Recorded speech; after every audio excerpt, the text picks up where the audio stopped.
welcome to the JTM Community Podcast. I am your host, Jason Melvin. Of course, if you want to touch base with me, you can do so at j-tm.community if you want to have a chat about advancement advising. Otherwise, you can find podcast-specific stuff there. Just add a /podcast. And the easiest thing that you can do to be part of the community, again, top right-hand side of the website, is to join our Facebook group. Every Monday is a new poll that you all dictate what the episodes are and put in your vote. Send us your stories, your feedback, as well as the new episode goes live at 8 a.m. Eastern Time every Monday. Without further ado, if you were watching this, you already know who our guest is, as she has been on the podcast several times before. If you're listening to this, we'll get into that in just a moment. We are going to go through 4 different topics through this mini-series. You're going to see a 15-minute timer start. That's just to kind of keep us on track a little bit, as well as gives you all a starting and stopping point if you're picking up the random episodes. Without further ado, we are here with Meshayla, or you'll hear me say Shay throughout the episode. Shay, do you want to introduce yourself a little bit? Sure. I'm Meshayla, not Branson, even though I'm using his account, but married to him. Oh, it does say his name. Yeah. Every time I look at it, I'm like, oh, that's not me. I am a NICU nurse in the state of Washington. I have been for a year now. And let's see, you've got pets that I'm a fur mom to.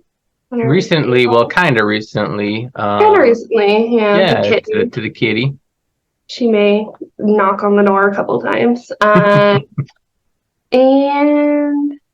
what else am I? I think that's about it right now. She's also you're a completionist of a particular difficult challenge.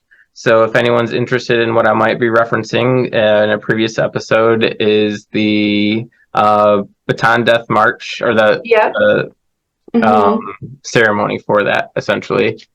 So you can check out that episode, which is, in my opinion, has been one of the most fascinating out of all of the ones we've done, and we've done over 100 and some odd at this point. So it's a very been that many. It has indeed.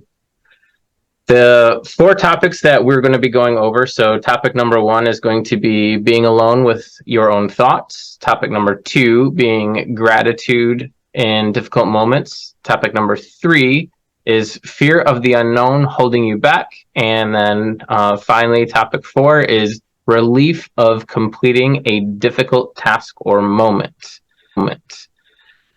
Jumping right into topic number 1, being alone with your own thoughts. I'm not going to try and sway you in any direction. So when you hear that idea, being alone with your own thoughts, what in the world does that mean to you?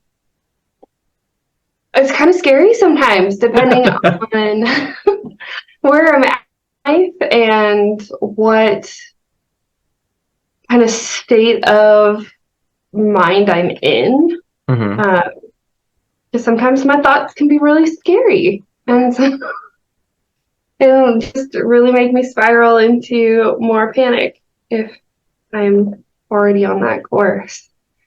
I will say I've gotten better with it and doing things alone. I used to not be able to stand being even just physically alone. So then the thought of having to think of what's in my brain and listen to it was terrifying. How has that been a shift for you, knowing the work you do, the schedule, and we had just talked about before we started recording about what your schedule looks like, and that's kind of opposite Branson's, right? Which means you're home relatively often. Well, he's not home, so it is just you and the fur babies for the most part. It's a lot of time to have thoughts within your own head and being solely alone with them. How have you learned to navigate that a little bit different? Because it sounds like whatever like mind state you're in, your thoughts just exacerbate what you're currently feeling just a little bit further. I'd say it's gotten a little bit easier just in the fact that I've grown as a person Mm-hmm. and I've gotten a lot of my anxieties more under control, not completely under control, because I still, have very odd, intrusive thoughts all the time of like, what if this happened? Mm. Um, but I've also become more comfortable with the idea of being alone and checking in with myself and seeing how I'm feeling. Um, Other than that, I think most of the time I'm honestly too tired or trying to catch up on stuff. Because with night shift, it's kind of I mean, you experienced it this week. When I'm in any night shift, I really don't uh, answer anybody back. It's Mm-hmm. typically on my last day when I have like 30 text messages that I have to respond to and be like, okay, I'm back to being a human again. I'm alive. Yeah. But it's also my thoughts are a lot nicer about myself Mm. more in the last couple of years. I mean, especially I take a lot of it because I know Branson and I started doing a lot of work on ourselves individually and within our marriage, like around the time that you began the podcast. So I'd say since like the first episode I did, I've really learned to be a lot kinder to myself and be um, more forgiving. So then Mm. my thoughts don't get so self-deprecating or self-critical in that case. Has that helped you, knowing that you've become kind of more intentional with yourself to be kind and understanding?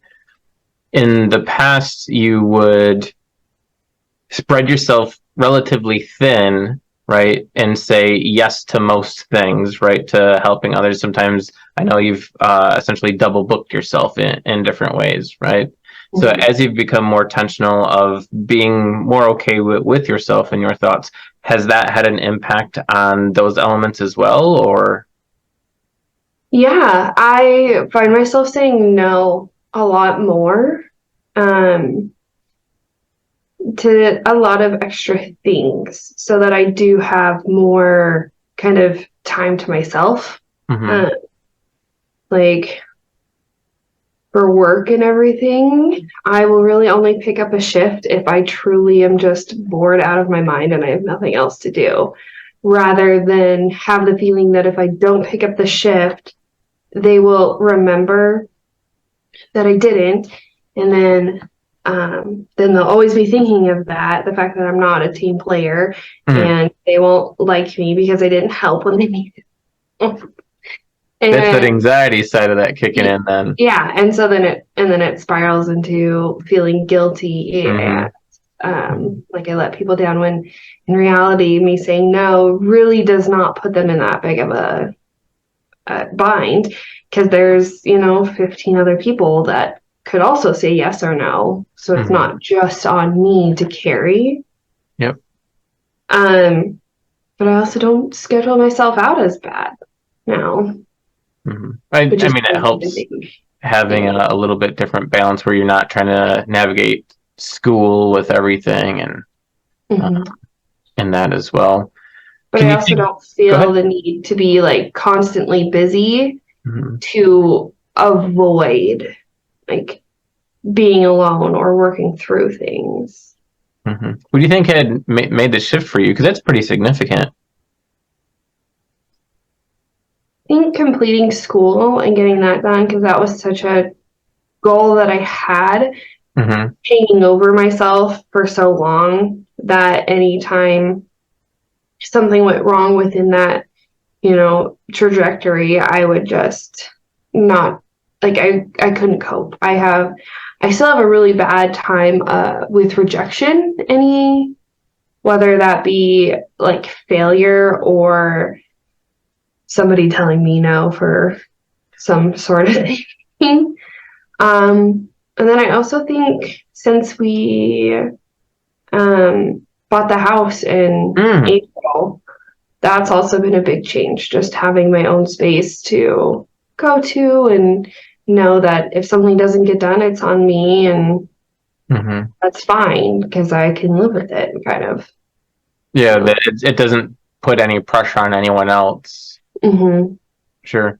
Has that been, would you say, I mean, with what you just described, is definitely a blessing element when it comes to making that shift at being home. So both in the work shift that you have, but also in owning a home. So in the past, you had other animals as well as Mm-hmm. two roommates, if I remember Yeah. right.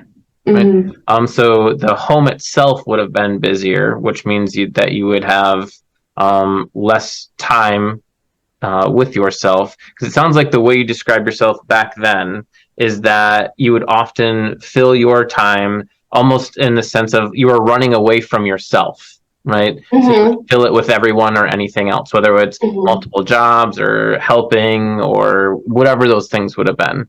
And now you've gained a level of comfort and exhaustion that makes it Yeah. more tolerable for you to just be Mm-hmm. be home, be with yourself, be unconscious, Yeah. whatever it would dictate. Right?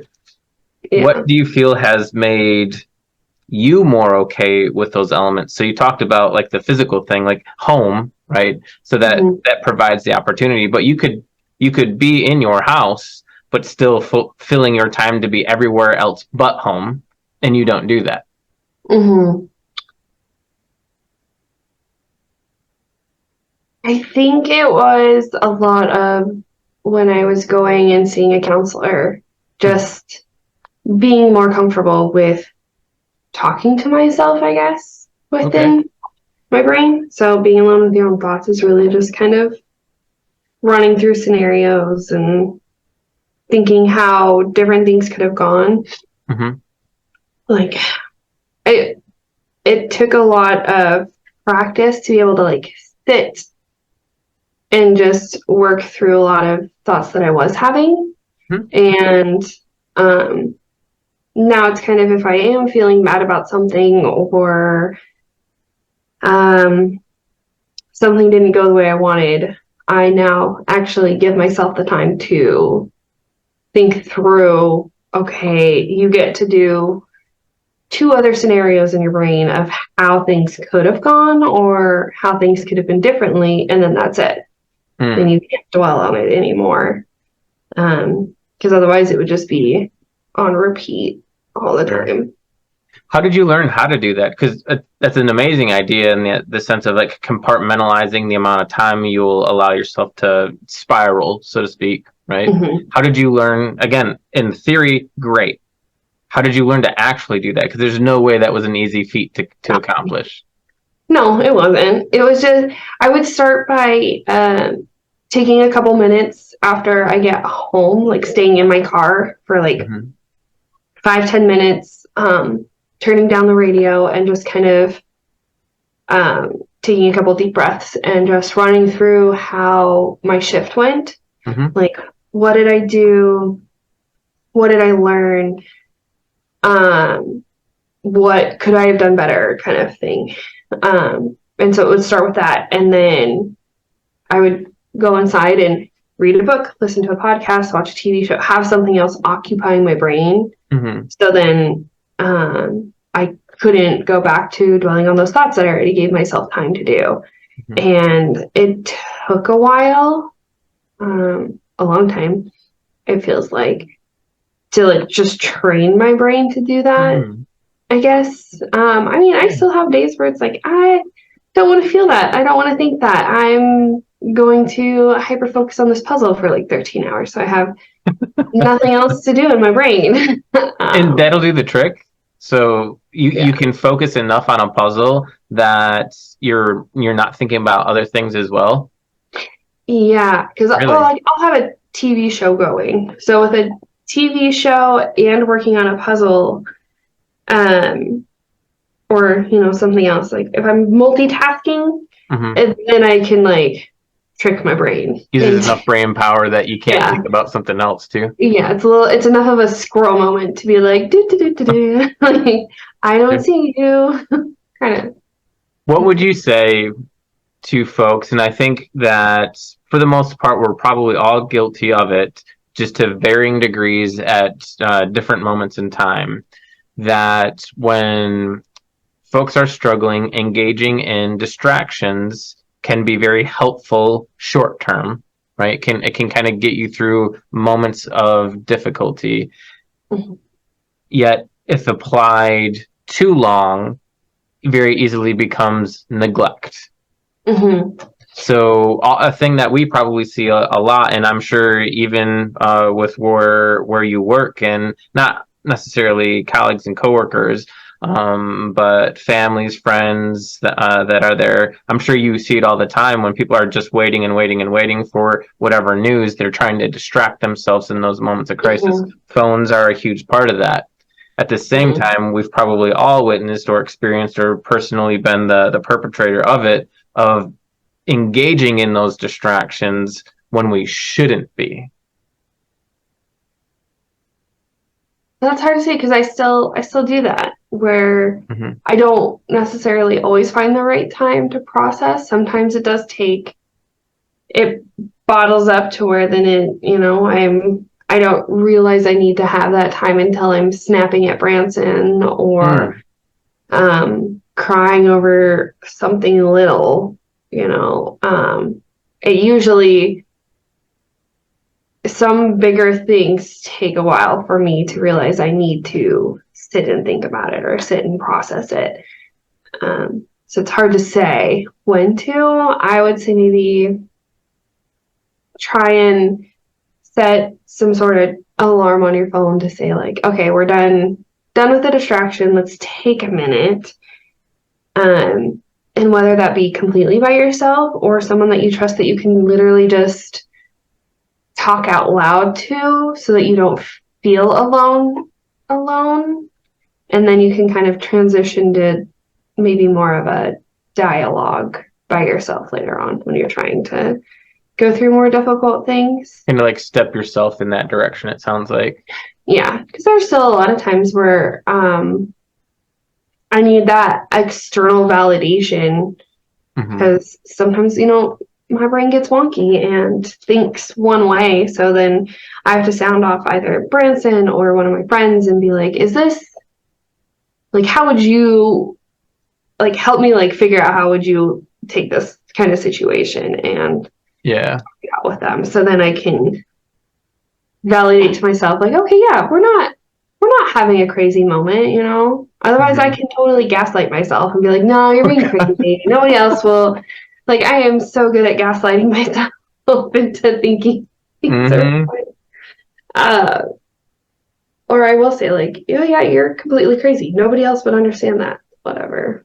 Um, They just won't get it. yeah, Yeah. exactly. But then you talk to somebody else and they're like, oh, no, Oh yeah. totally. That's exactly how I would do it too. And I'm like, oh, okay. All right. I might made myself suffer this whole time thinking I was alone in my own mess, but the Mm-hmm. fact is that everyone and their brother has something relatively similar. Yeah. Yeah. Based on our conversation, I find it super interesting, and I think this is probably a bit of a blanket statement for everyone, not just you. It's just our conversation made me think of it. Is that the things that often get stuck in our heads, or that people tend to like ruminate over, is always the negative. Like you don't come home from work thinking, "Dude, I fucking slayed today." Like that couldn't have been any better. Like I nailed everything. Like I even breathed perfectly today, right? Like my bowel Right. movement was like Yeah. off the chain. Like the day couldn't have been better. Mm-hmm. Right. So which is a great transition to the next. Our level of gratitude is by far outweighed by the shit we think we experience on the negative element. Mm-hmm. Exactly. Thank you so much, Shay, for joining me this morning. Well, your morning, my afternoon, to go through these few different topics, and for, as always, being willing to share some pretty personal stories. I know that from feedback and comments that folks often key in or highlight that it does make a difference for them. And the fact that you and Branson as well are very relatable in how you'll talk about things like your relationships and the things that you've overcome, and seeing that not only is that a possibility, but it's a reality as well, has gone a long way for folks. So again, Shay, thank you so much for joining me and talking about these few topics. Of course. Of course, if anyone wants to touch base with me, you can do so at j-tm.community. If you want podcast specific stuff solely, then just add /podcast to that. It'll take you right to where you want to be. If you want to join the community, which is the easiest thing you can do for that engagement, and checking out different posts and clips of human connection, usually a little bit of humor, motivation, and inspiration. You can join the Facebook group. Top right-hand side of the website are all the social medias. And again, Shay, thanks again. And thank you for everyone who has tuned in and being part of a community where you belong.